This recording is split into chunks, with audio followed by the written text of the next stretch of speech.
اگر آپ کو کہا جائے کہ کل کے دن ایک دکان کھل جائے گا یا ایک مارکیٹ ایسا لگے گا کہ جس میں ایک دن کے لیے 1,00,000 روپے کا سامان صرف 10 روپے میں ملے گا، جو چیز بھی لینا ہے لے لیں، ایسی فریج ہر قسم کے قیمتی سامان دستیاب ہوگا، اور یہ پیکیج صرف ایک دن کے لیے ہے، 1,00,000 روپے کا سامان صرف 10 روپے میں۔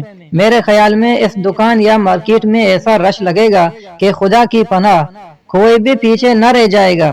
آپ جو ابھی ویڈیو دیکھ رہے ہیں ہو سکتا ہے کہ آپ سب سے پہلے پہنچ جائیں، کیونکہ یہ پتہ ہے کہ ایسے قیمتی اور لاکھوں روپے کا سامان ایسی کم ریٹ میں پھر کبھی نہیں ملے گا۔ یہ تو صرف ایک دن کا پیکیج ہے، بڑا دہکم دھکا کا منظر ہوگا۔ تو میرے بھائیوں، یہ جو شب قدر ہے یہ بھی ایک رات کا پیکیج ہے کہ اللہ تعالیٰ 1000 مہینے کا عبادت ہمیں ایک رات میں دے رہا ہے، بلکہ یہ رات 1000 مہینے سے بھی بڑھ کر ہے۔ تو ہم ایسی رات کو کیوں اگنور کر رہے ہیں اور چھوڑ رہے ہیں؟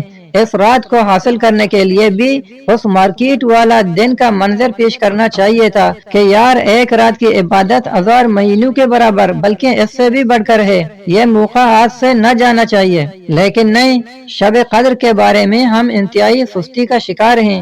شب قدر جائے لیکن ہماری نیند کی لذت مس نہ ہو جائے، اور بعض لوگ تو جاگ کر بھی اپنے اس رات کو فضول گپ شپ کھیلوں میں گزار دیتے ہیں۔ یہ انتہائی غفلت ہے کہ دنیاوی چیزوں اور پیسوں کے حصول کے لیے ایسا رشکش اور دہکم دہکا کا منظر، اور صرف ایک رات میں اتنا ثواب، درجات، نیکیاں، 1000 مہینے کا عبادت کا ثواب حاصل کرنے کے لیے ہم غافل۔ سبحان اللہ و بحمدہ، سبحان اللہ العظیم۔